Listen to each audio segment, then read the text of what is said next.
Welcome to our wonderful rabbinic community throughout the world. My name is Rabbi Lauren Berkun, and I'm the Director of Rabbinic Programs here at the Shalom Hartman Institute. And I'm especially excited to welcome you to our brand new office space. The Shalom Hartman Institute of North America has moved to a new headquarters on the Upper West Side in the Interchurch Center just a few weeks ago, and this is one of the first programs in our new space, a space which has a large Beit Midrash, a large new faculty research center, and many new office spaces to accommodate our expanding staff. So we're excited to welcome you today, and we hope that you will visit us in person here soon. This is one of 4 webinars that we'll be offering to our rabbinic community throughout this year as part of our ongoing efforts to provide resources and rabbinic enrichment to your community. And of course, we hope that you will also participate in our conferences in Jerusalem and throughout our hub cities in North America. I'm excited to announce that the Rabbinic Torah Summer Seminar from July 3rd to July 12th is now open for registration on our website. And I also want to bring your attention to a conference that we will be holding here in New York City on Monday, January 15th, as part of a new annual conference on American Jews and the American Dream. We began last year launching our first conference on Jews and Muslims in America, and this year our conference will focus on faith in public life. So in many ways, our webinar today with our unique panel of thought leaders and religious leaders from the Jewish, Christian, and Muslim communities will be addressing these questions of faith in public life by exploring religion, otherness, and at-homeness in America as we all prepare for Thanksgiving. I'm pleased to welcome this afternoon Reverend Mario Milian, who is the rector of St. Thomas Episcopal Parish in Coral Gables, Florida. He's also a chaplain in the United States Air Force. Mario is an alumnus of the CLI Christian Leadership Initiative Fellowship at the Hartman Institute.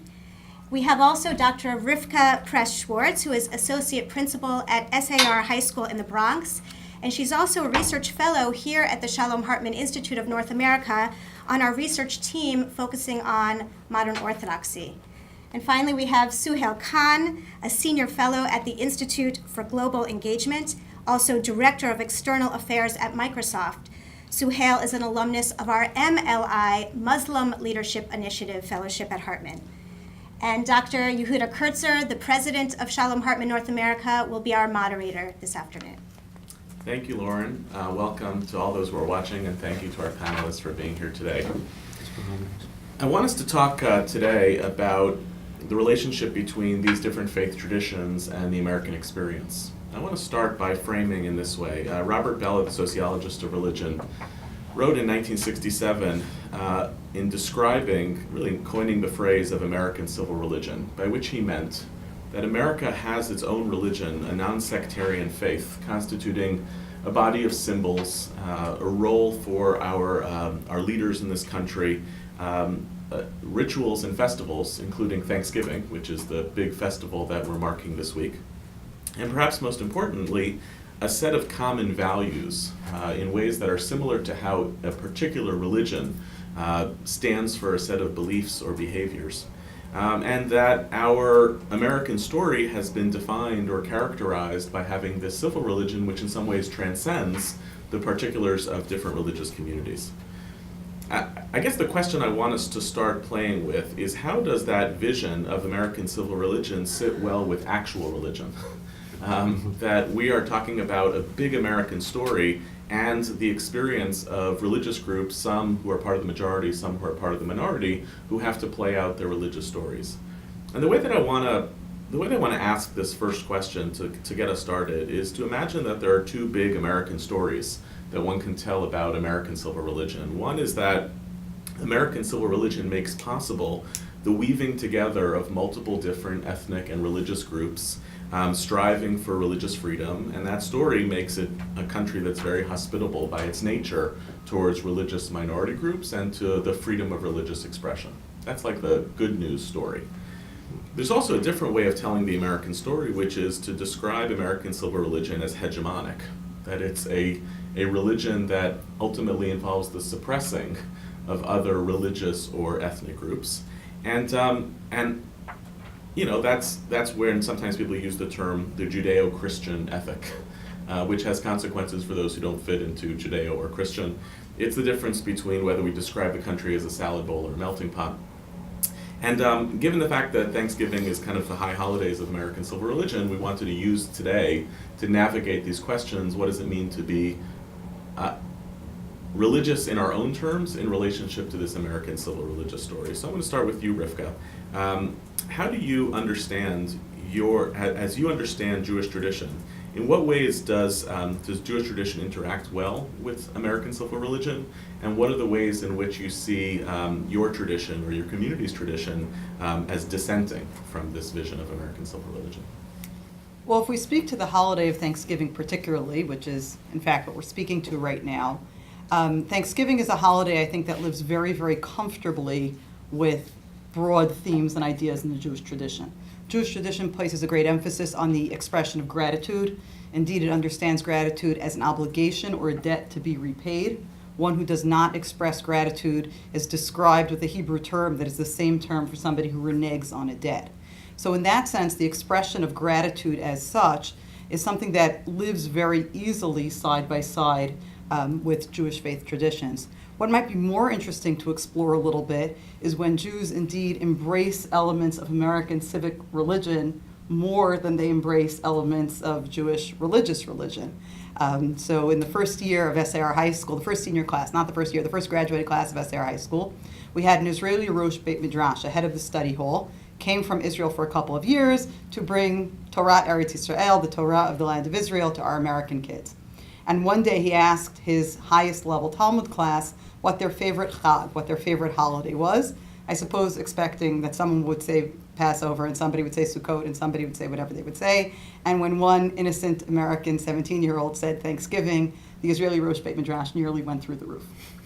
He was horrified. How, with this full array of Jewish holidays, could you possibly say that Thanksgiving is your favorite holiday? But of course, it's like, I was just speaking with someone this morning who told me that Thanksgiving is her favorite holiday because unlike other Jewish holidays, you hit a certain point and the holiday starts and you have to stop this or stop that and you didn't get stuff done. With Thanksgiving dinner, if she needs more green beans, she runs out and buys more green beans. There aren't the same restrictions and therefore there's less pressure.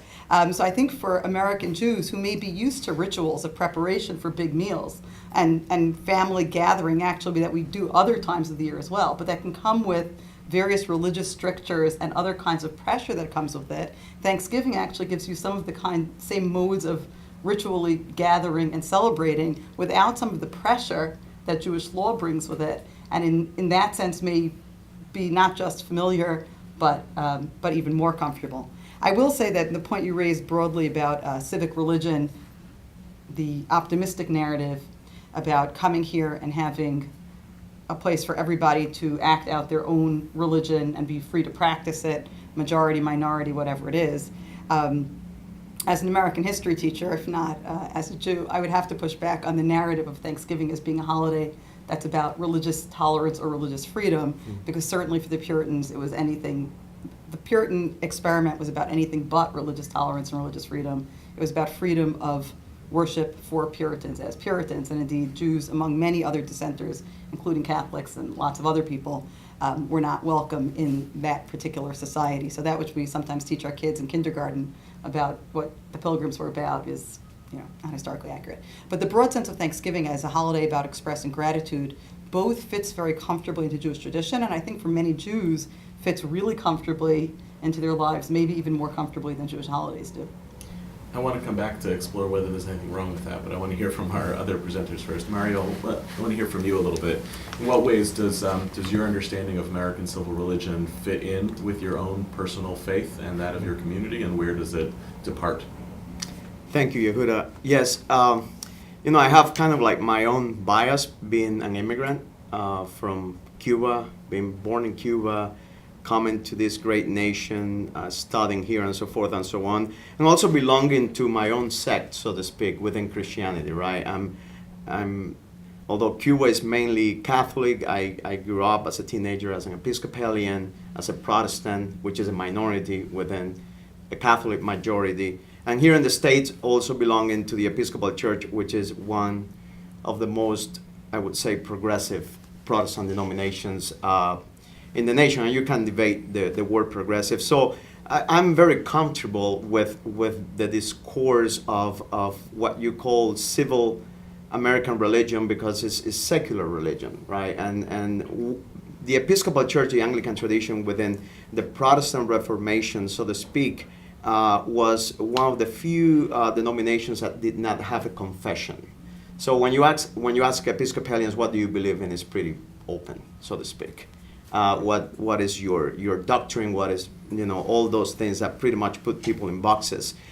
However, I believe that in that process, the challenge for us as Episcopalians, and when we talk about Thanksgiving, right, and that we're open to everyone, we have to kind of like figure out how we're gonna get out of our very own attachment to the Reformation, so to speak, right? We seem to be a little bit stuck about the things that came out of the Reformation, including our use of books, our use of certain rights within the church, and so that is a challenge for us as we're open to America's secular religion, so to speak, which is, and you're familiar with a non-denominational movement, right? And that's happening in Christianity throughout America, and I think Thanksgiving allows a space for all these converging and differences of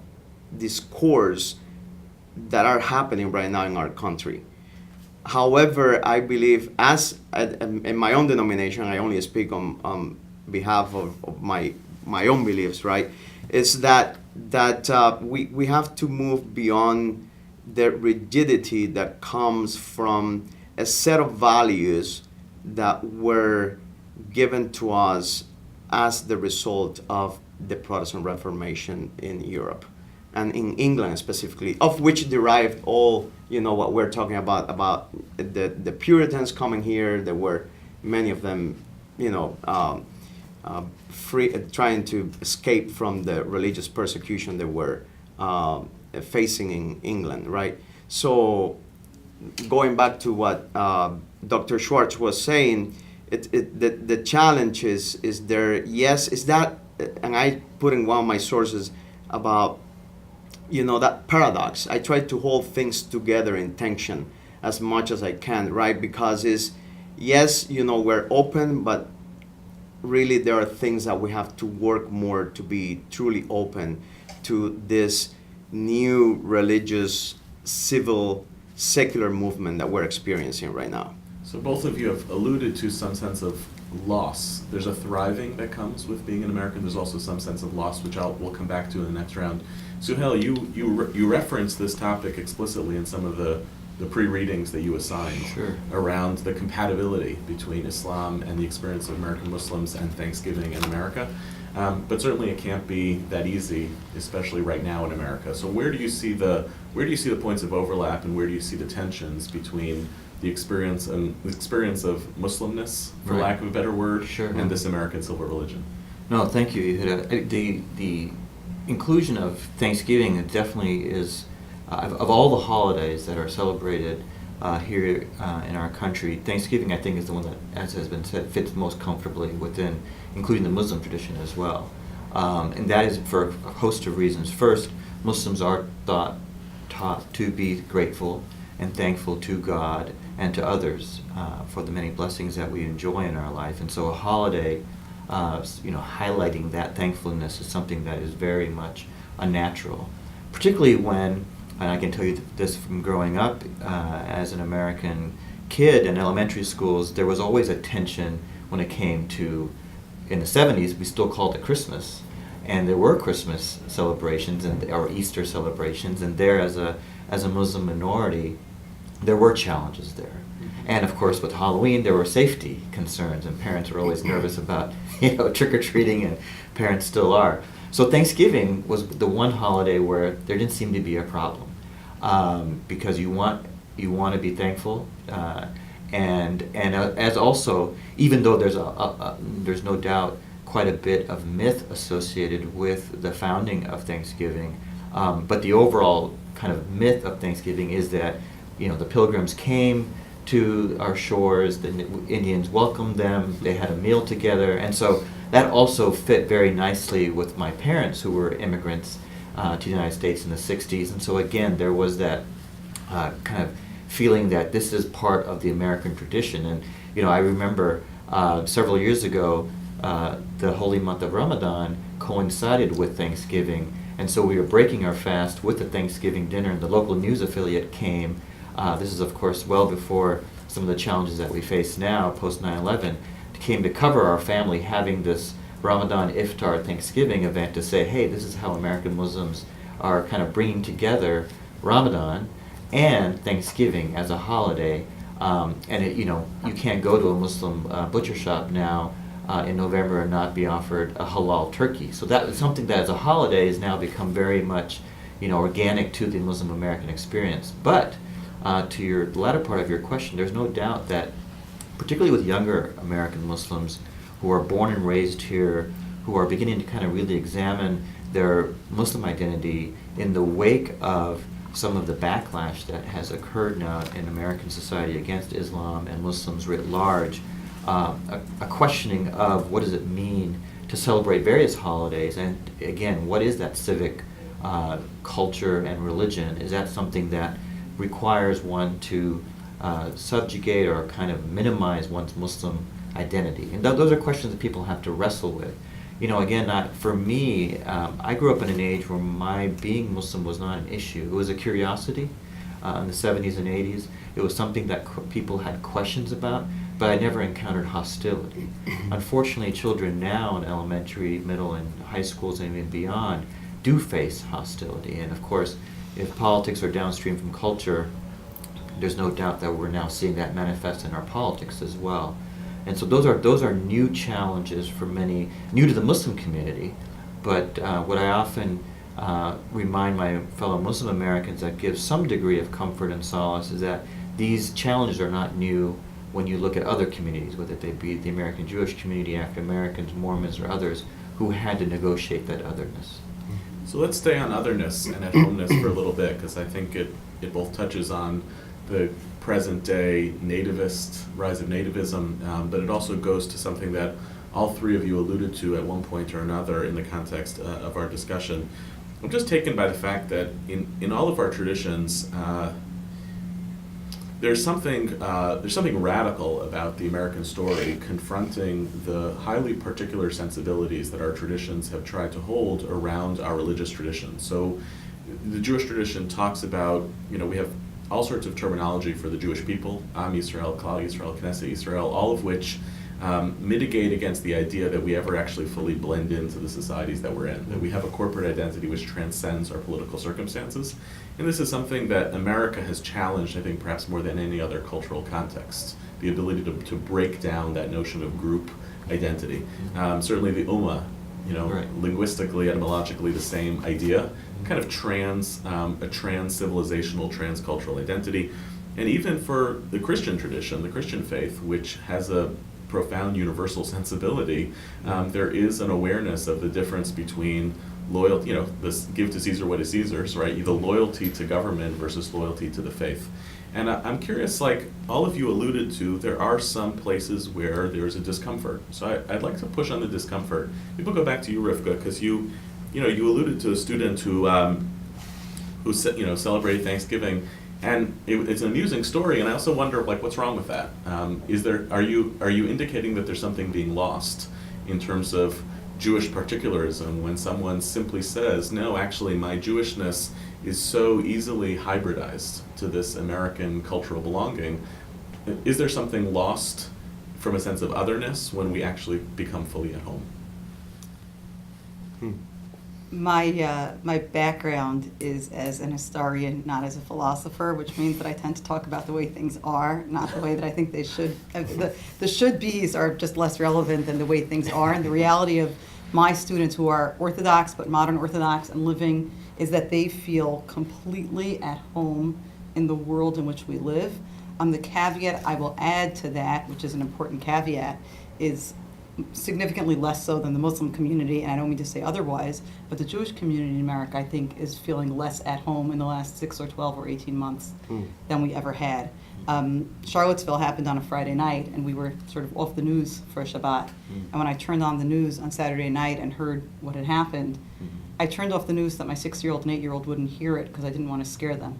And that sense of not being able to let my young children hear the news, not in the way, I didn't have kids that age when 9/11 happened, but not in the sense that it was scary for all of us, but that it was particularly scary for us as American Jews in a way that we felt other, is actually not something that I felt that I had experienced in my life until then. So I think that when I say, my students, my community feels very deeply at home, it's with maybe a little bit of a caveat, but still, let's say, very deeply at home. So I wouldn't frame it as, is there something lost in our feeling very deeply at home?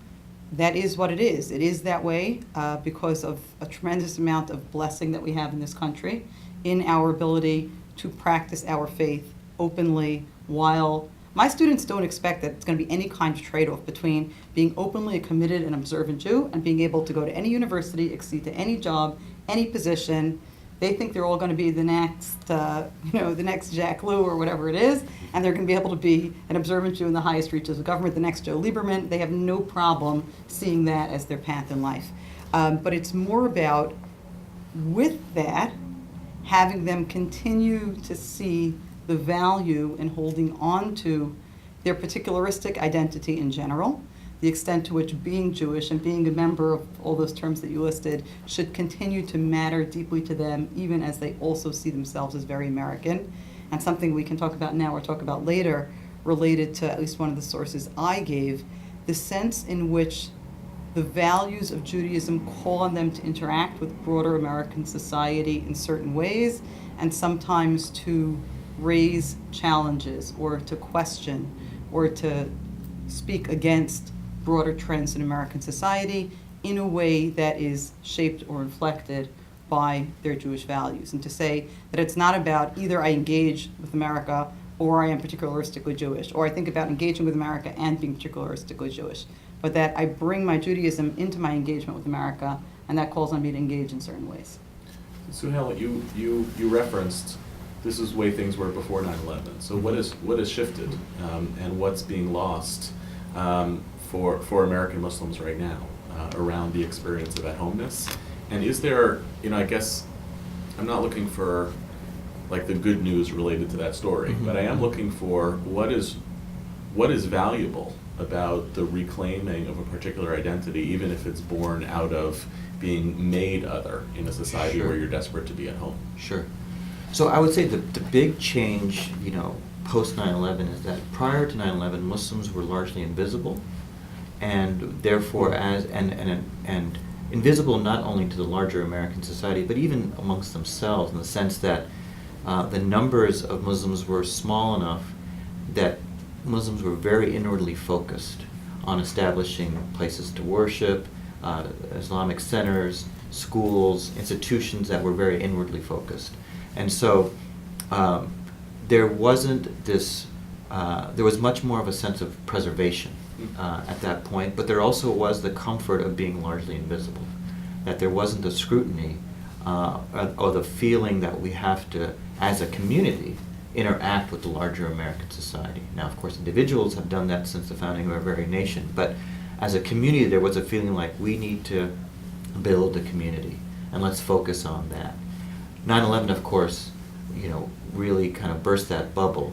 And with that, the scrutiny that came to the Muslim community was, in many ways, a hostile one, and increasingly hostile. And if you look at attitudes towards American Muslims and Islam beyond, right after 9/11, numbers showed that we're about 30+% of Americans had some fear, trepidation, in some cases hatred towards Muslims and Islam, but largely speaking, the vast majority of Americans had a very positive feeling.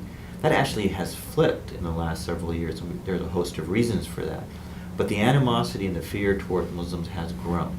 And as was referenced earlier, Muslims are not unique. We're seeing that against other communities, immigrants, Hispanics, the Jewish community. The nativism, the populism, and the fear of the other has grown, and there's a host of reasons for that: economic, socioeconomic, etc. in our country. But that has put Muslims under a microscope, and so the reaction to that has been, of course, multifold. One of them is to become more insular and to, again, focus on being Muslim. And that's where you have people asking the questions, can we be an American and a Muslim at the same time? Again, for me growing up, that was never a question. It was always, you can be Muslim and American. But you have people asking that question because you have those who are hostile to Islam and Muslims asking that same question. Can a Muslim be a loyal American?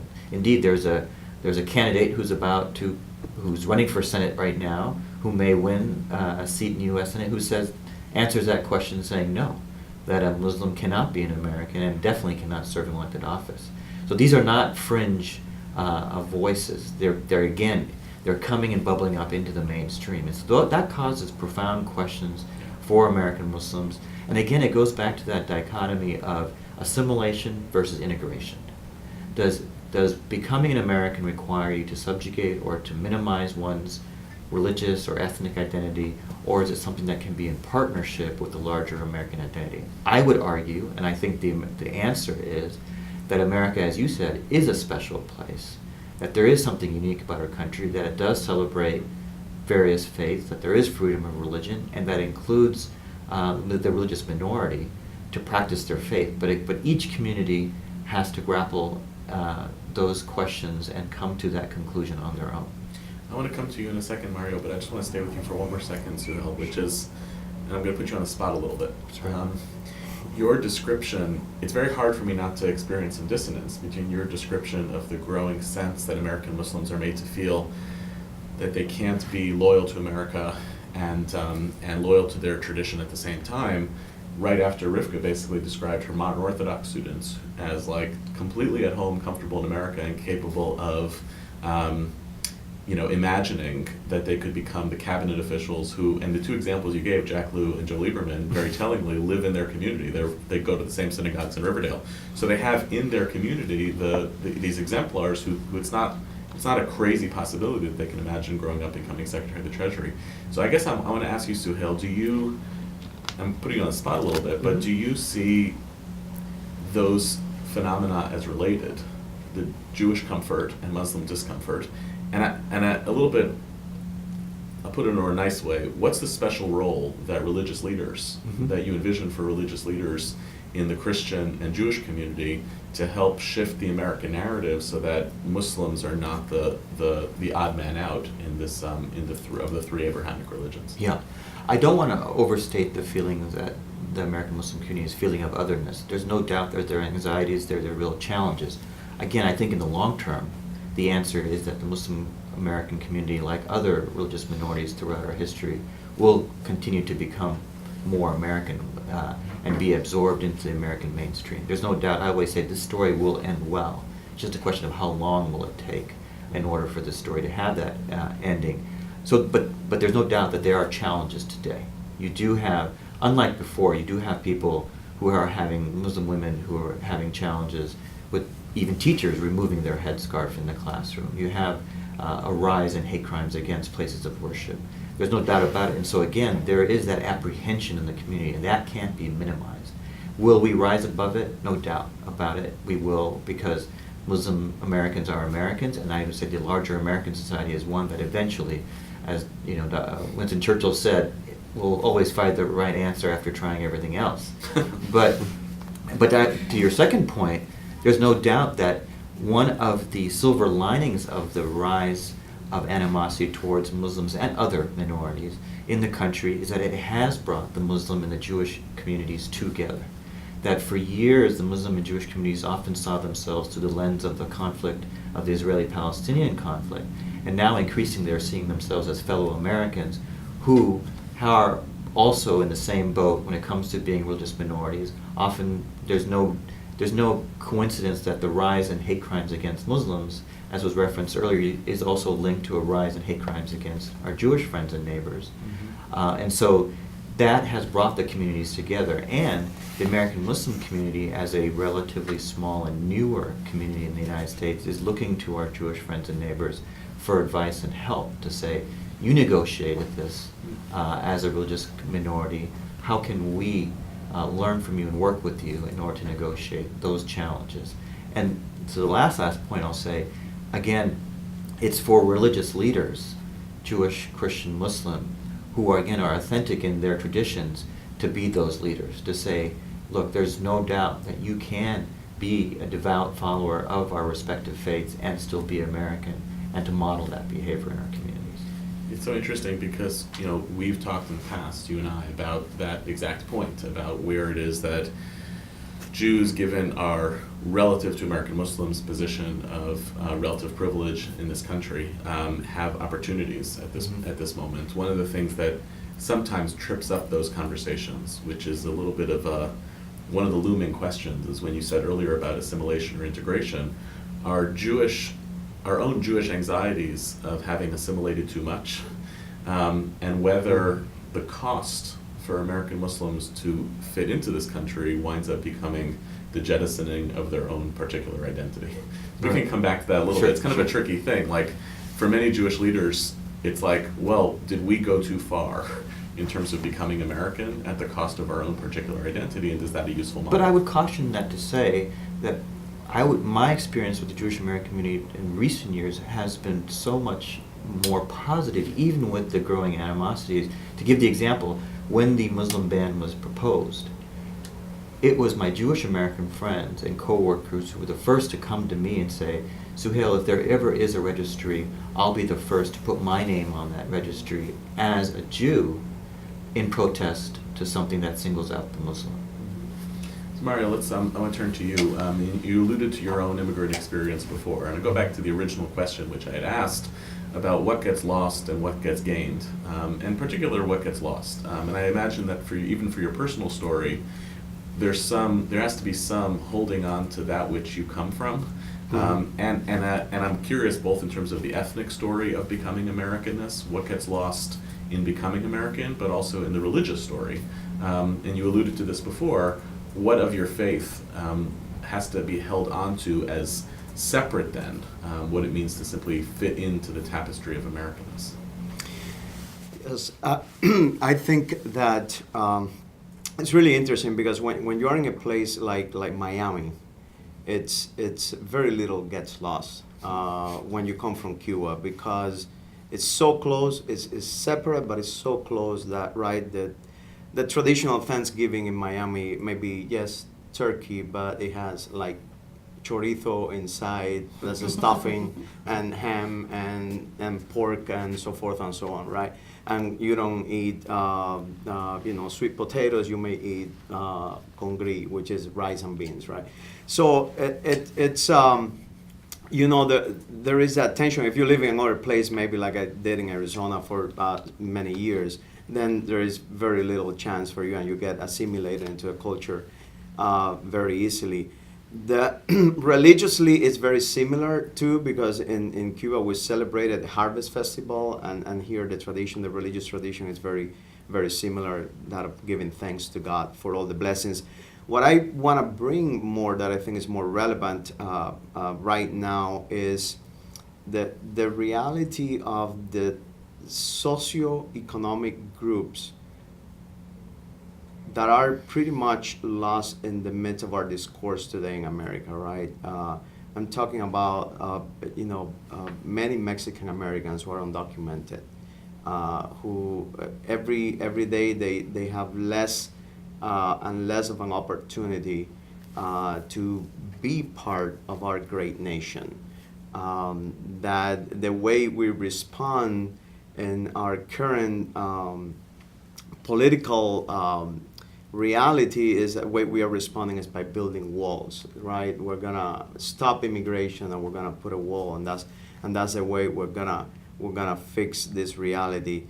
And there are a huge percentage of the population, I would say, within that immigrant community, of which I belong to, in a sense, although I'm American, right, and serve this country in the armed forces.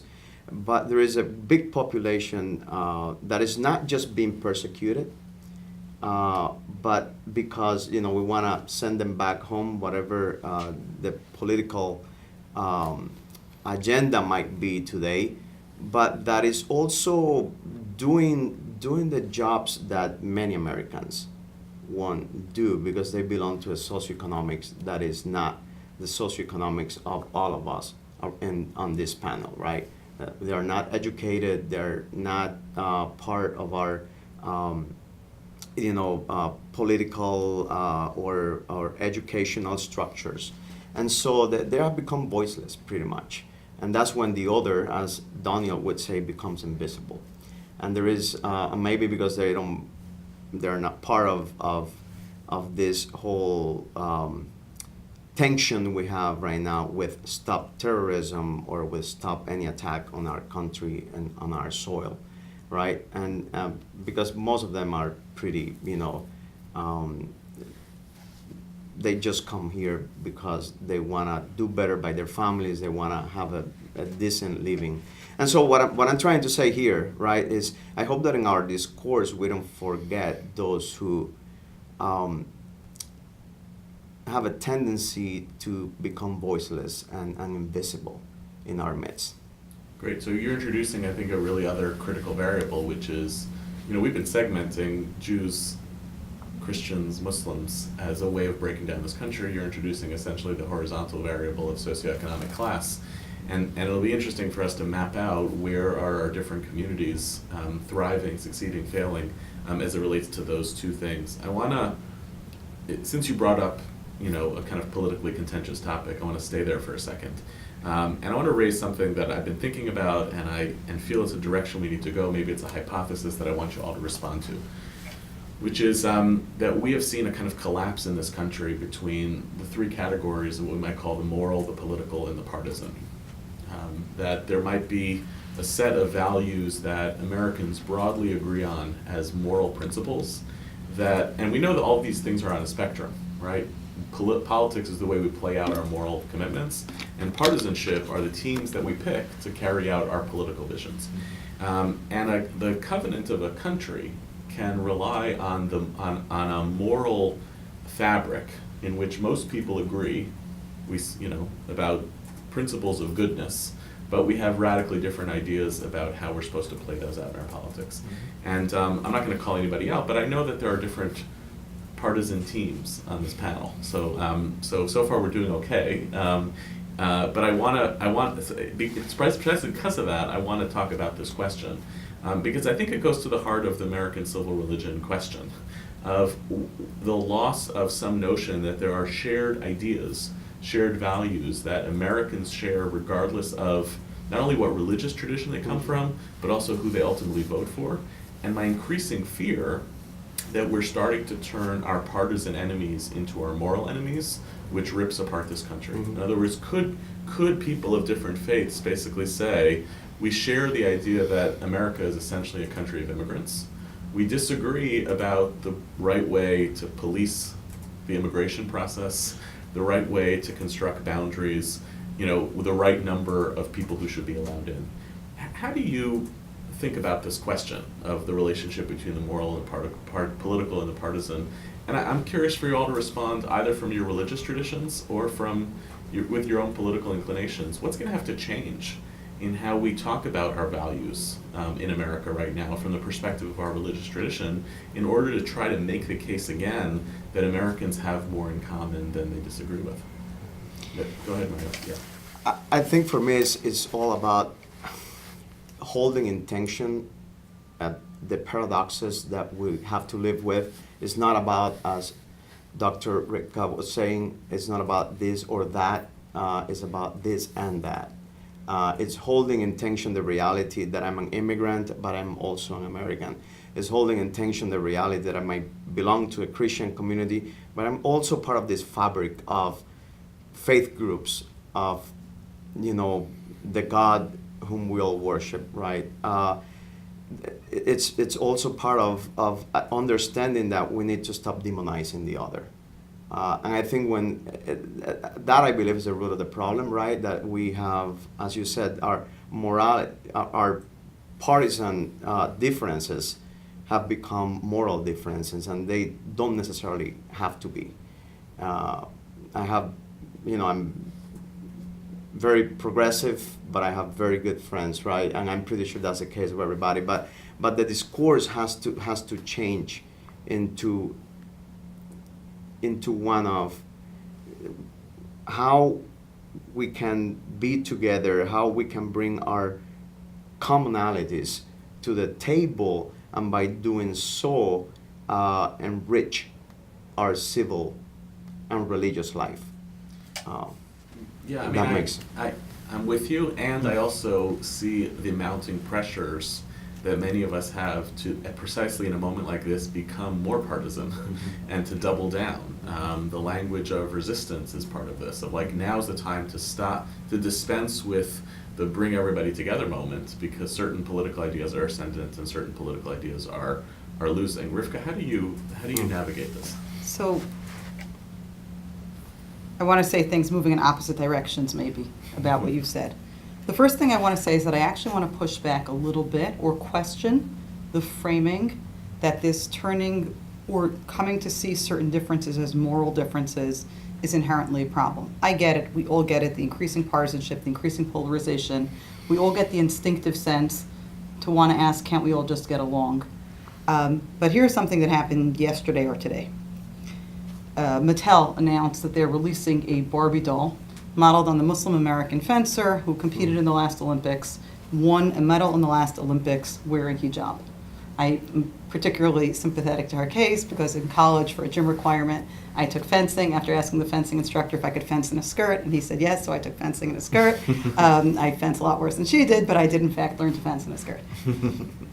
Ann Coulter tweets an image of this Barbie doll and says, now on sale, Jihad Barbie, coming soon to you, ISIS Ken. I actually think that the appropriate, measured, level-headed American response to that is outrage and disgust, not to say, well, let's not turn our partisan differences into intense and moralized differences.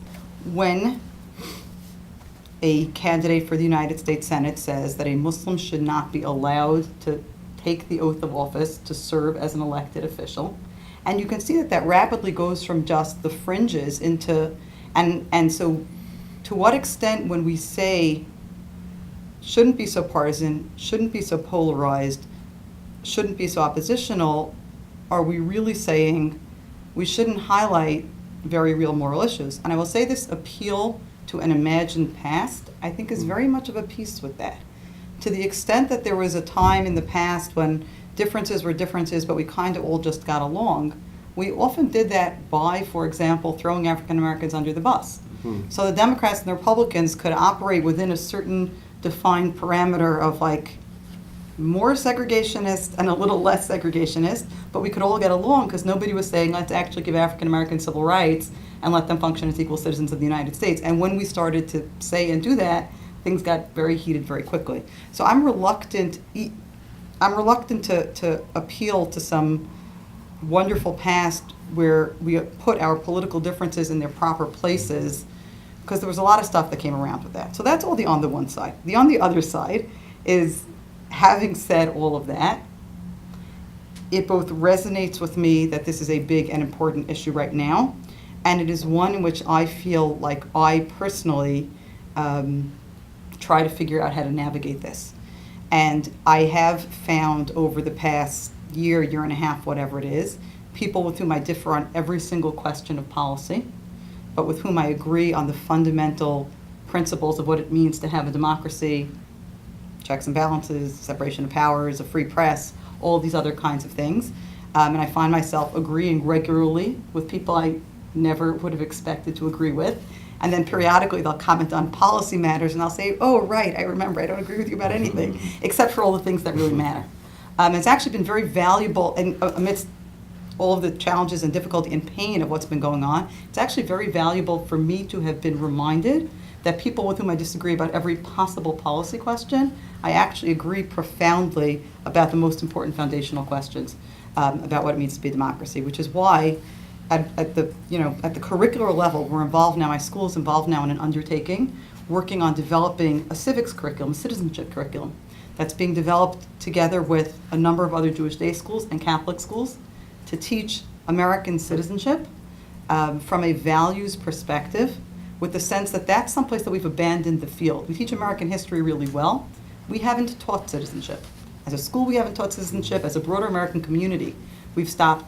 This is very well documented. States that used to require citizenship courses for graduation from high school that do no longer, general abandonment of citizenship education, and the sense that we can't take for granted that those shared values. Maybe the first problem that I talked about, the jihad Barbie problem, is an illustration of a loss of those shared values. And maybe if we educated more towards citizenship, and if we said, let's recover those profound fundamental shared values that I share with people with whom I disagree about every possible policy question there is to disagree about, and the more that we educate towards that in our schools, in our broader American community, that's how we get back to some sense that we can disagree about every policy issue and still be working as part of this broader American project. But it can't come at the price of papering over the people who would write Muslims out of the American community, as it once came at the price of people who papered over writing African Americans out of the American community. Right. So, and I would use the example of Jihad Barbie, which is now a thing, as an example of exactly the second point, as opposed to a means of mitigating it. It's precisely because you have voices like Ann Coulter's, which are trying to conflate the moral, the political, and the partisan, and the temptation to allow those to be the terms of the discourse, that you create the absence of civics altogether. I agree with you, there's a certain immediate response of like shutting people like that out of the discourse, and also not giving them so much light and attention that they wind up shaping the way that we collectively respond. Now, I'll stay with you for 1 second, and I know this is an opportunity for you. I guess what I long for, nostalgically. I agree with you also that it's not like America's been great at this. We have a myth that we've been better at this than we have. But I do long for, in the text that I've been teaching a lot the last couple of years, how does Lincoln stand up in the second inaugural, right? And in the midst of a civil war, talk about faith in such a way that he's able to say both sides are praying to the same God, and the prayers of both could not be answered, which is ultimately a means of transcending the much more natural argument, which is we're on God's side and they are on the side of Satan. It's also easier to motivate your troops. It's a totally universal difference than George Bush's September 2001 speech, where he says either you're with us or you're with the terrorists. So what is it that's, I guess I'm curious to hear from you, because I know you have studied this, you've written about it, it's a text that's close to your heart. What's possible in how Lincoln is articulating like an American theology that actually makes possible the bridging of relationships even in a divided country? So, as you know, Lincoln's second inaugural address is probably my favorite text in American history. But I read it a little bit differently than you do, because he starts by saying that we both pray to the same God and the prayers of neither have been fully answered. But then, I don't know if I'm allowed to say this on a Shalom Hartman Rabbinic webinar, but I'm about to, but then he unleashes some whoop-ass on his audience in the form of saying that what's happened to both sides is God's punishment to both sides for the sin of slavery. And it's actually very striking, because we, of course, as part of creating our national myth, have rewritten the history so that we've erased the complicity of the North from the sin of slavery. That history has only really been recovered by mainstream historians. It was known in the African American community, obviously, all along. It's only been recovered by mainstream historians in the past 20 to 30 years or so, I would say. There was a blockbuster exhibit at the New York Historical Society, not so far from here, about 15 or 20 years ago, called Slavery in New York, recovering the history of slavery in New York City, where we preferred to think that these kinds of things didn't happen, which opened a lot of people's eyes. So Lincoln is actually not saying we both play for the same team, we pray for the same God, let's transcend our differences. He's saying we both sin the same sin, and we're both being held accountable for the same sin. Now, why it is that politicians today do not feel like they can use the rhetoric of sin and punishment, I always bring in that George W. Bush address after 9/11 and contrast to Lincoln's second inaugural to say, could you imagine an American president getting up after 9/11 and saying this was God's punishment to the United States for some sin that we had done?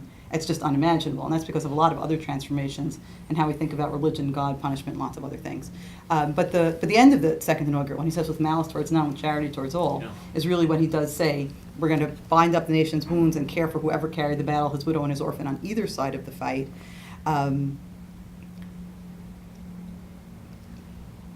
I'm sorry, I'm like one-trick pony, but I am kind of one-trick pony because I actually think American history is kind of a one-trick pony. He meant the white combatants on both sides, and he meant the white Americans on both sides. And it's really important to realize, as powerful and as moving as I find our American history to be, as deeply as invested as I am in our American narrative, as much as I believe in it, that has to exist in a split screen with recognizing just how flawed it has been and how much progress we still have to make towards our more perfect union. The process of binding up the nation's wounds and reuniting after the Civil War, only for a few years during Reconstruction, was a process of really trying to redress its racial history. And then it was a process of saying the white people of North and South can come back together over the prostrate bodies of the African Americans in the South. And so I don't quite see that. And again, there's a lot of serious historical work to talk about how far Lincoln was willing to go when it came to race and racial reconciliation and where he wasn't willing to go. So the words are deeply inspiring and powerfully moving. There are lessons from them, but there is no model from the past for this. We have to create this. And I think to some extent the sense that there's a deep narcissism of the present in the sense of, oh, things right now are worse than they've ever been. Or, oh, things right now are a significant falling off from where they have been. That's true in some ways, and it's true for some communities. It's even true for the African American community and the moving away from voting rights in the past few years and decades. But things were really bad in American history. And when we look to American history for models or for lessons, it has to be with, again, this goes back to me and what my 6-year-old is learning in school about the Pilgrims. It has to be with an honest reckoning about what that history was, not with some kind of usable but false past. Yeah, I guess what I'm struggling with and wondering about, and we can continue discussing this, is whether the route towards remedying the things that are wrong with this country routes through even the falsified myth of the American story, or whether it requires dismantling it entirely. And that's a general question for social movements. I've tended to be of the view that say, yes, do everything that you said, correct for all of the flaws of how we were able to produce this myth of Americanness, and then leverage that myth of Americanness to actually be accountable to the story that it's trying to say for itself and for its future. Let me move to Suhail to go back to the original question. We can come back to this, which is around this moral and political and partisan. I know this is a personal question for you because of your own political stance relative to that of your community.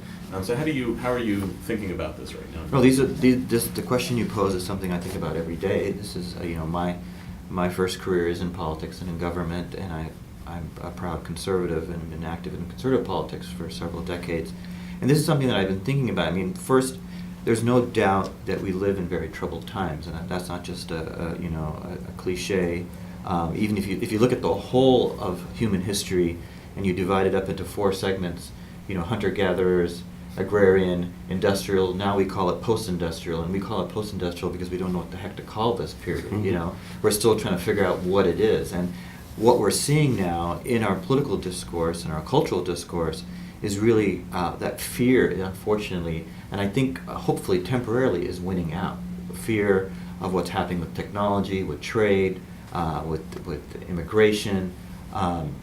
The comfort, whether that was based in myth or reality, that people have enjoyed in our history is now being disrupted.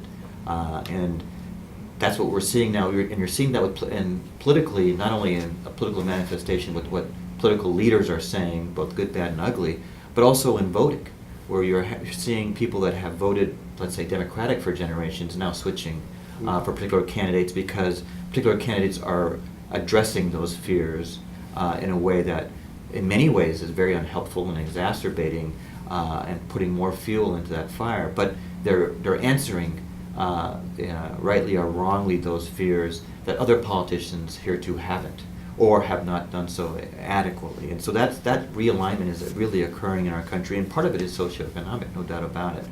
I think, for me, what I hope is the answer is that, again, we, as an aspirational country, as a country that has its warts and its darker periods and its realities, that we live towards the aspiration. That the Constitution, as a document, was written by people, many of whom who owned slaves. And when they drafted that document, they did say that African Americans, or first of all, not Americans, that they were 3/4 of human beings for the purposes of districting and voting, but not for them, and that women couldn't vote. And of course, we had other questions that were grappled with, some rightly at the time, as I mentioned in the writings, the whole issue of religious tests.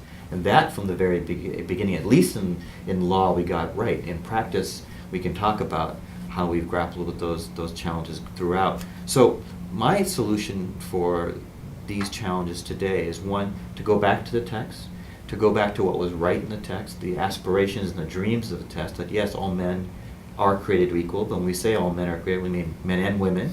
We mean regardless of race, of all faiths. Yeah. Exactly. So you have to expand what that means. And secondly, that I have become increasingly of the opinion that there's no savior that's going to come along. There's no messianic leader that will come and suddenly, remove the scales from our eyes, and then we'll realize our folly and go towards becoming that perfect union. But rather that it has to come from individuals and communities and families working on the ground, much more bottom up than top down. And as I said earlier, that politics is downstream from culture, that the politics will reflect that. And as part of that, because we are, whether we like it or not, for some of my secular friends, we are a religious country, that religious leaders, people of faith, and I don't just mean rabbis, priests, ministers, and imams, but people who take their own faith seriously have to manifest that in their lives, and have to model that for themselves, for their families, for their children, and in their communities. And that's why I think it's so important now that religious leaders, again, and I use that term broadly, begin to reach out for the other.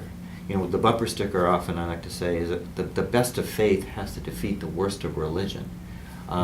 Whereby sometimes we see that religion often fuels conflict, but if we take our faith seriously, and I think if we take it seriously and want to identify with the authentic traditions within Judaism, within Christianity, within Islam, that can be a source of peace and bridge building and working with the other and loving the neighbor, if leaders and communities and families and individuals model that and manifest that behavior. And that's where I think it's so much more important for people to do that. And then you'll see members of Congress working across the aisle, because their constituents will demand it.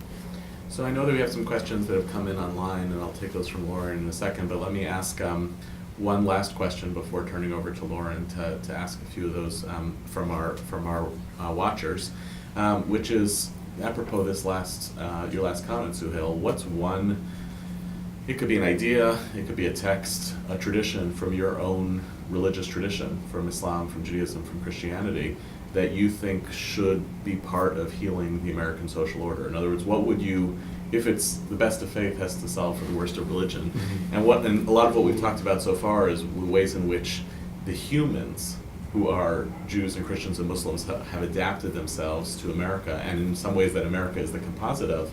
I also want to ask, what comes off the bookshelf? What would be useful to put into the American public conversation? What's Jewish? What should be the Jewish contribution to a civics curriculum that is not just relevant to Jews? And I'll start with you, Mario. You can go first. Yeah, for me, I mean, it's all about, this person who was Jewish, who lived 2,000 years ago, right? Named Jesus of Nazareth, and it's. I mean, I'm more moving away from the messianic and all that thing that is another topic. It's about embracing the other, embracing, not being fearful of the other, loving, extending grace, forgiveness, and that's all over. Not just Christian texts, but in the Hebrew scriptures too. I mean, I had a professor who always said, there is very little new in the New Testament if you know in the Hebrew scriptures, right? So it has to do with how we are open enough and willing to live with the tensions again of the current historical reality, and know that the other has something to offer to our history, to our discourse, and just not be fearful about other people, and being vulnerable, right? I think that's something that many other Christian writers and people spoke about and lived it out. Bonhoeffer being one of them, right? Leading from vulnerability, and that I think is one of the hard things we have right now. We're such a superpower in the world. We as human beings, we know so much. We live in this era of information revolution, and it's very hard for us to be vulnerable. And I think leading from a position of vulnerability, is important. And I take that from Jesus' own life, so to speak. So, Okay. I'm always a little leery of this project because we all know that you can Yeah, mine the caveat, sources, caveat, right, yeah. for lots of stuff. And if I wanted to find sources that supported Jews, walling themselves off from the Right. world and creating an insular, I could find sources just as well. Okay, great. Having said that, I'm going to say something not at all original, but I think it's very powerful and compelling. And that is the many, many times the Torah tells us again and again to look out for those who are vulnerable or disadvantaged because we were strangers once in the land of Egypt or because we once were slaves in the land of Egypt. And what's so powerful about that is a message for me to American Jews, and I will say to other Americans who find themselves, as you rightly pointed out, in a position where it's hard for them to be empathetic because of their socioeconomic status and because of their privilege. What's going on there is that God is saying to the Jewish people, right now you have it made. And so it's hard for you to remember what it was like when you were poor or lost or homeless or disadvantaged. So kind of cast back in your historical memory and try to remember, and if you can't remember, recreate for yourself what it was once like that your people were poor and homeless and undocumented and disadvantaged and every other way marginalized. And if you can think about that and try to create some kind of, if you can't summon up a memory, create a memory so then you can go out and empathize. We see this all the time. How many articles have we read since the election in which you have some community, some rural community somewhere in the Midwest that has their local undocumented immigrant who ran the restaurant or the hardware store and they all loved, and all of a sudden he's being deported, and they all say, oh wait, when we voted to deport undocumented immigrants, we didn't mean this guy. He's a good guy. He's our neighbor. Again and again, when you see a person, when you see an individual and you connect to them, oh, when I heaped opprobrium on that whole group, I didn't mean this person because this person I know I have empathy for, I connect to. And if we can somehow, particularly those of us I think who have maybe are a little bit more secure, again, even if that security is being challenged a little bit now, but in general feel much more secure, and that security makes it hard to feel empathy. The Torah texts that say, so try hard to remember or imagine an insecurity, because that insecurity helps you envision or understand what other people are feeling like or what other people are going through. If we could get Jewish Americans to think about Muslim Americans not through the lens of Israel-Palestine, but through the lens of think about what it is to be vulnerable and now think about that vulnerability. I actually think about this a lot because I walk through the world dressed in a way that distinctively marks me as an Orthodox woman. I actually once had I have to tell the story, it's the best story.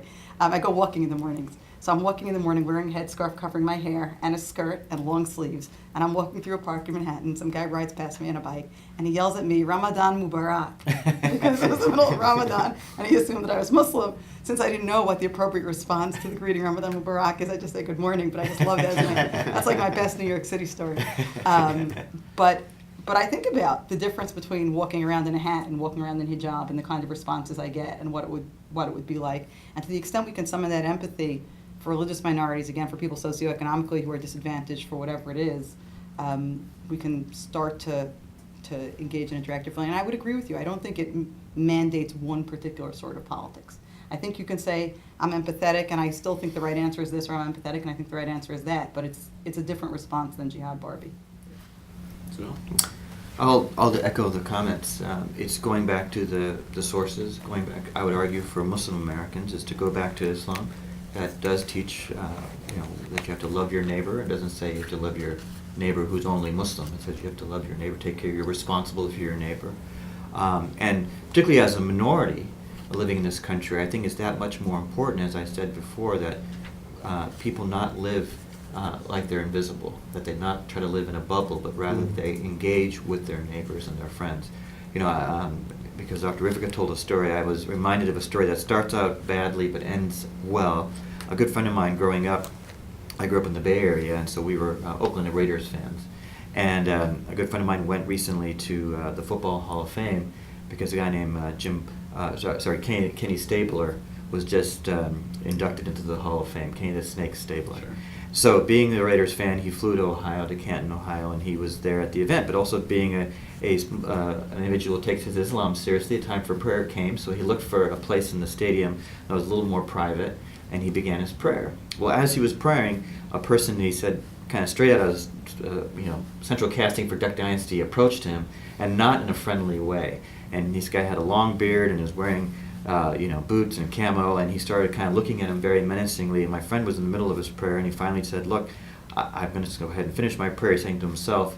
But he said, "Suhail, I was really afraid because now I had kind of put myself separate from everybody, and that might pay the price for that." And after he finished the prayer, the guy was standing over him, and he said, "Are you a Muslim?"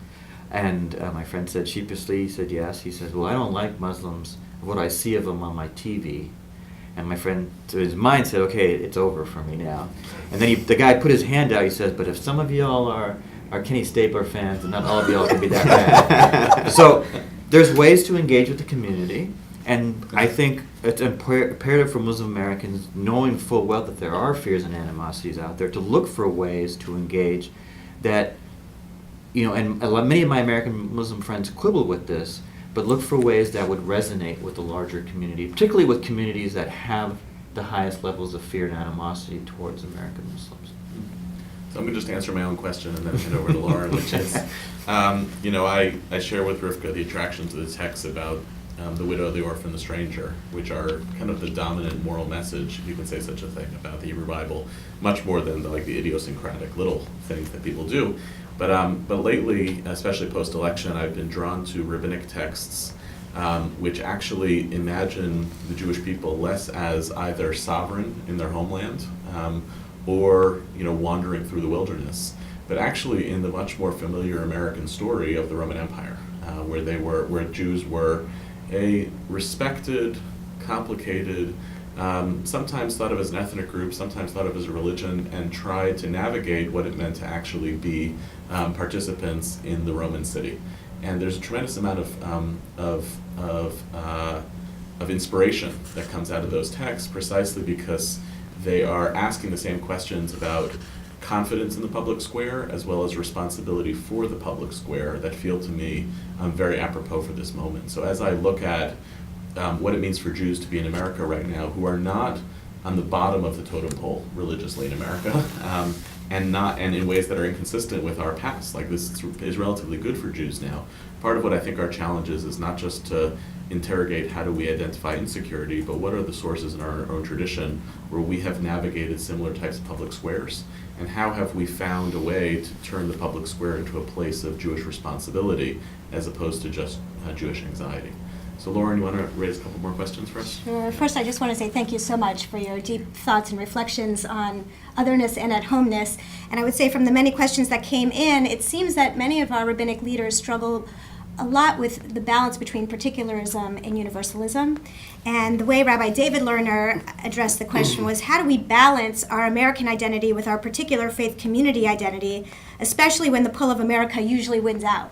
So we began the webinar reflecting on the ways in which Thanksgiving is a very comfortable part of American civic religion, civil religion for our faith communities because of the shared values of gratitude and thankfulness.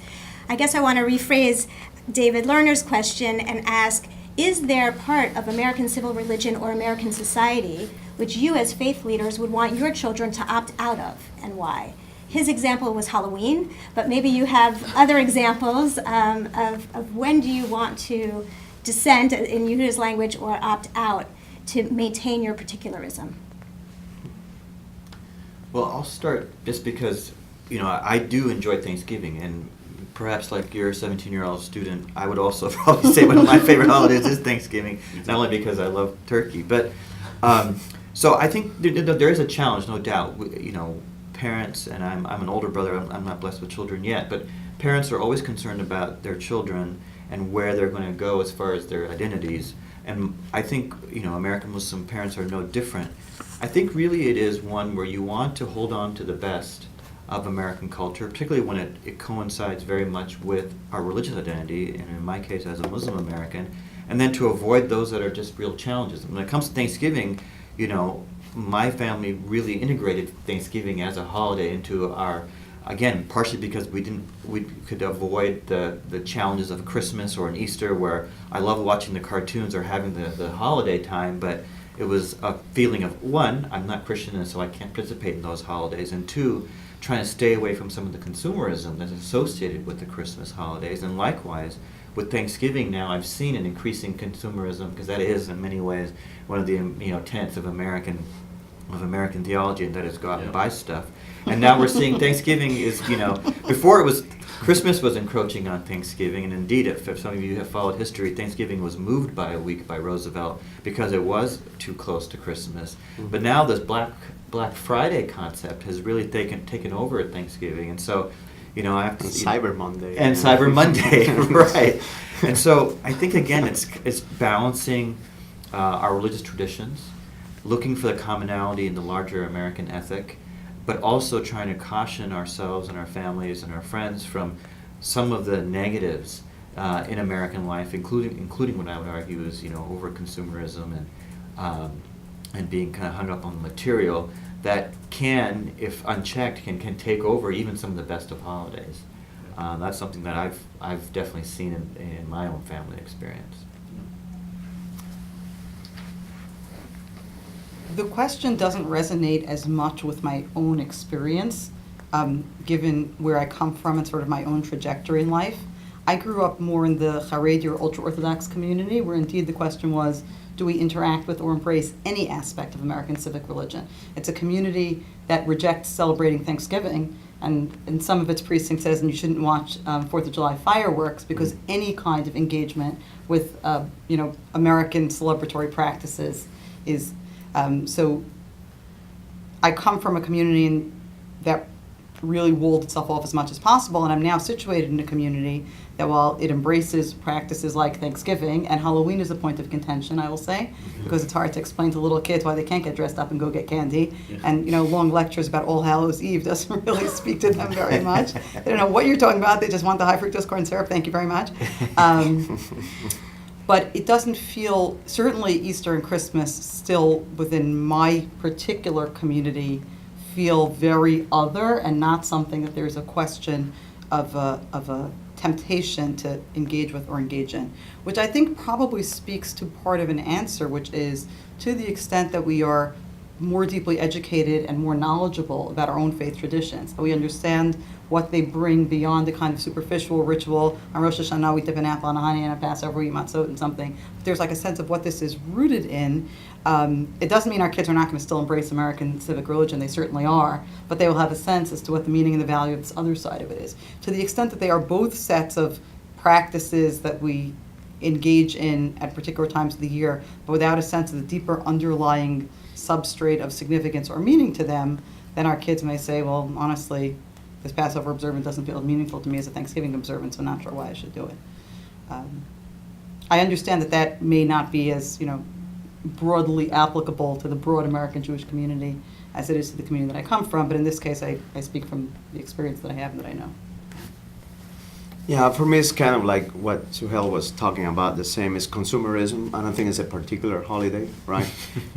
It's about, with my children, is how, it's almost like if you were to take our calendar in America, it's almost like from one party to the other, one event where you have to go out and buy things, and these huge meals, which are wonderful, all of them, right? So for me, it has to do with what is it that we need as human beings is not necessarily all that we want all the time, right? And the rest of the world, from my experience of living in other countries, doesn't live like that.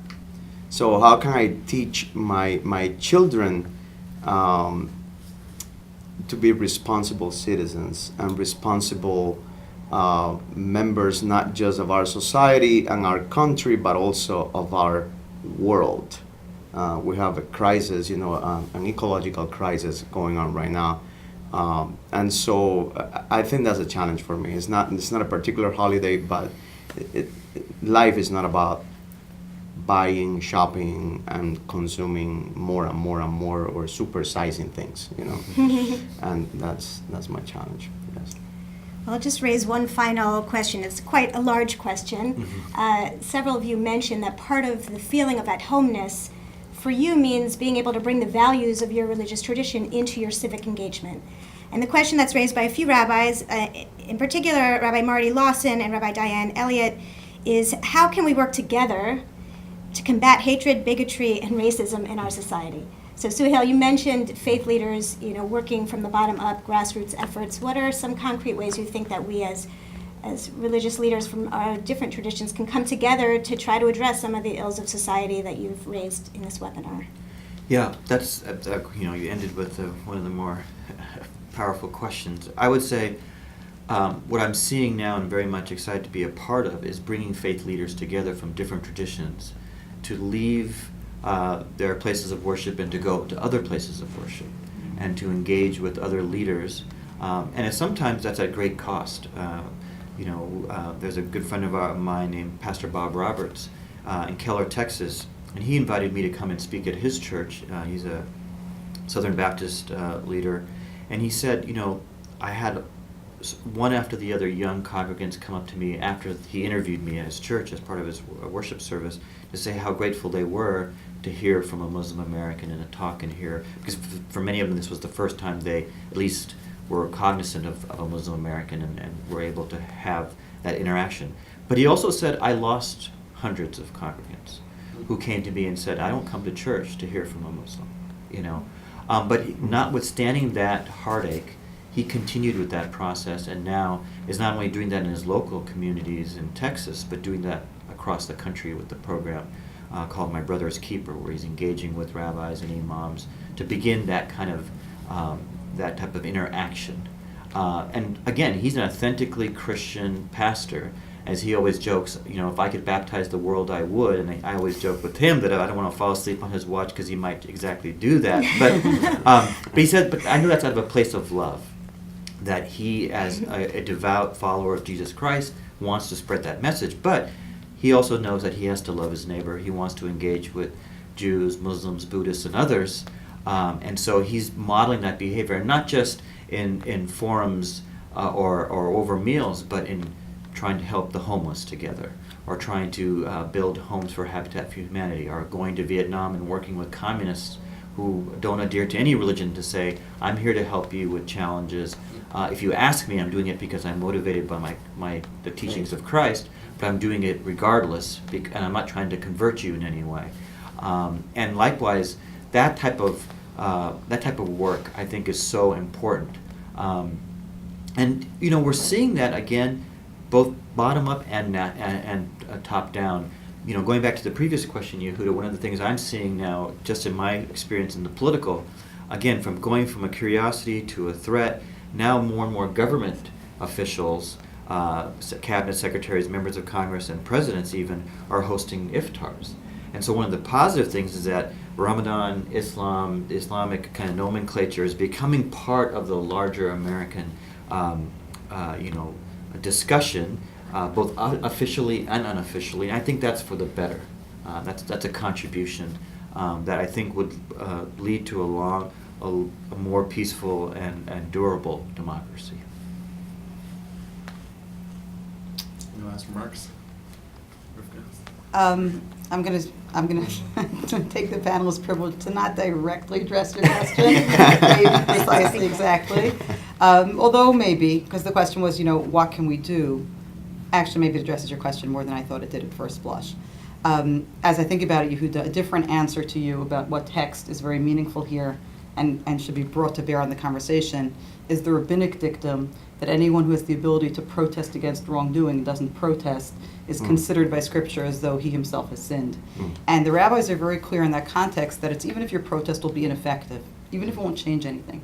The obligation to speak out is not just an obligation to effect change, that's grand if you can, but even if you can't, it's an obligation to say that something is wrong here, and I should say that something is wrong here. One of the texts that I gave was the opinion of Justice Robert Jackson in his 1943 Supreme Court case in which children were being punished for their refusal to pledge allegiance to the flag because as a religious matter they thought that they couldn't pledge allegiance to the flag, that pledging allegiance to a physical object was a violation of the tenets of their religion. And Jackson writes a very powerful opinion saying that dissent from public displays of patriotism is also patriotic. It's also a manifestation of what it means to be American. He has this great line in there that compulsory unification of opinion achieves only the unanimity of the graveyard. If you make everybody say the same thing, it's total silence and everything's dead. So yeah, I guess they agree, but there's no value there. So that's a deeply American tradition, and that's a deeply Jewish tradition, and the sense that we have to speak out against things that we think are wrong. That's a value that I think we should carry with us into the conversation. The question of the how, I think, is where it has a chance to make an impact. So I can express myself on social media all that I want, just sort of recreationally, but the bottom line is the best chance I have of actually making an impact is in my family and in my school and the few hundred teenagers that I get to talk to on a regular basis. And it may not be, it's not big and it's dramatic and it's not a national platform, but that's where I have a chance to effect change. If we stop thinking about how we can save the whole world or the whole country or the whole political fabric yesterday, and instead say, where can I actually make a difference? Every religious leader, every rabbi watching us has a platform from which she or he can make a difference. And it's in that space where you can engage much more meaningfully than, signing on some letter or posting on Facebook or tweeting out into the void, is to talk to the people who come to you to hear from you and to say, here's what I see that I think is a problem, and here's maybe what we can do to fix it. And if we can't do to fix it, we can still know that it's a problem. Yeah, I just want to second what has been said. And also, we're seeing a shift right now in the, organized religion in America. So I believe some of this work is already happening in the secular movement, where, a lot of young people are very open to having these kind of conversations, and where the issues of our religious traditions have become non-issues because they're very much open and willing to go into those spaces where they meet their neighbors in love and without fear, and with a desire of seeing them as equal and living a life together for the betterment of our communities and our world. So Wonderful. Well, I want to thank all three of you for this rich conversation. Thank you. Just in wrapping up, you alluded to something before, Mario, that I'll pull out, which was you alluded to your family's turkey stuffed with chorizo and ham and a whole bunch of other things. And I said to myself, okay, well, I'm going to cross off the list of places where I can eat dinner. But actually, it was a great little thing, because to the final question, I think part of what we try to do today and what we stand for, what we're trying to do, is that the performance of relationship with one another and with and the work that has to be done through and by people of faith is not through simply sharing table with one another, which oftentimes actually is the hardest thing to do, but through what we try to do here, which is investigating our own traditions, challenging those traditions to speak to this moment, trying to surface through dialogue, through conversation, through study, the ways in which our religions are instruments for social change, and ultimately building the kind of community that we believe can be even more sustainable for the big questions that we face. So thank you to all three of you. Thank you. Lauren, and thank you all for being with us today. Happy Thanksgiving. Happy Thanksgiving.